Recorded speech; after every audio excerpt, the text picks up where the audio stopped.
Hello everybody, this is Michelle Fox and welcome back to The Simple Quilter.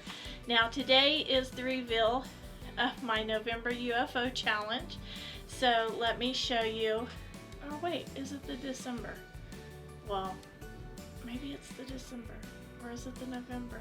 I always get confused. Okay, so anyway, this is last month's UFO challenge reveal. So let me show you what I've got done. Okay, I had my list up on my cabinet and I only got 2 things done, but you know what, it's okay, it's okay. Sometimes we're just over ambitious, plus I've been working on a new quilt, so it's taken a little bit of time. So let me show you what I've gotten finished. I finally got the little table topper Halloween thing. Yes, it's late, but I got it quilted and bound. I love the texture that 1/4 inch straight line quilting gives. Let me see if you can see that. Can you see how that looks? I just love that texture it gives, and that turned out so cute.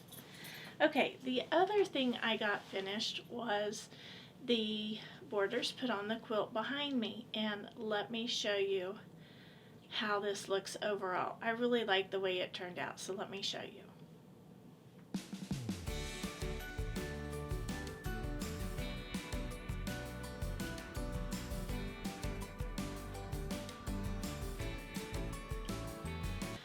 Okay, so I really like how this quilt turned out, but I have to make a confession. I did something I really don't like on this quilt. I've really never done it before, but I think with the increasing price of fabric, I think I was maybe tempted to do this. I don't know if I'll ever do it again.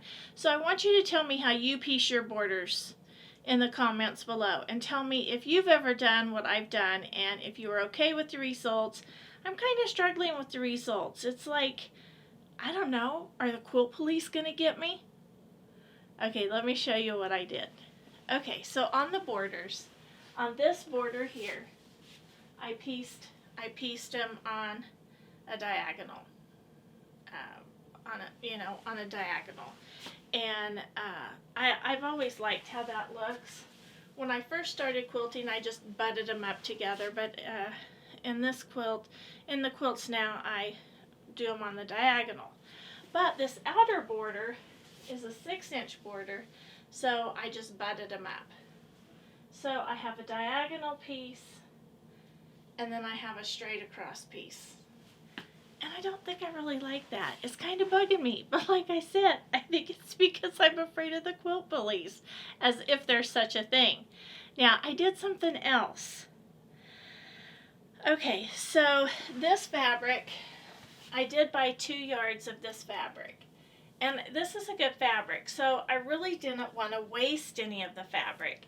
So on the sides, I usually use 2 pieces the width of the fabric. I really never buy enough fabric to do the length of the fabric on the borders. I always have to piece them at least with 1 seam. And if it's a really big quilt, sometimes I have to do 2. Well, on this quilt, the top and the 2 sides each have 2 pieces, the width of the fabric, butted up against each other.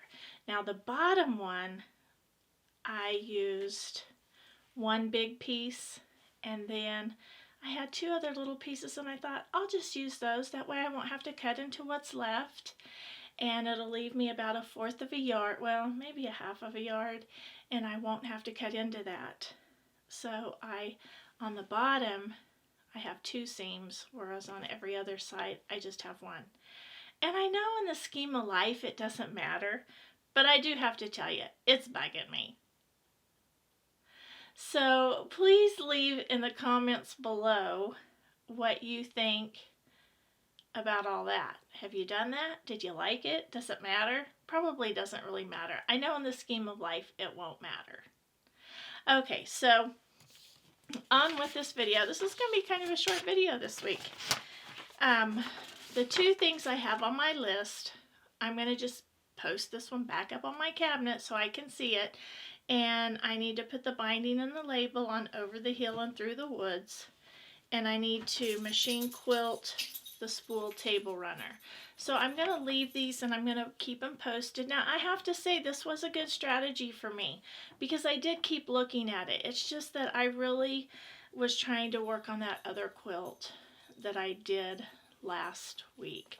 And I've got a lot of that still to do. So I'm going to just put this back up there. And for me, this is working. Even though I'm going slowly, I am getting a UFO done, at least one every month.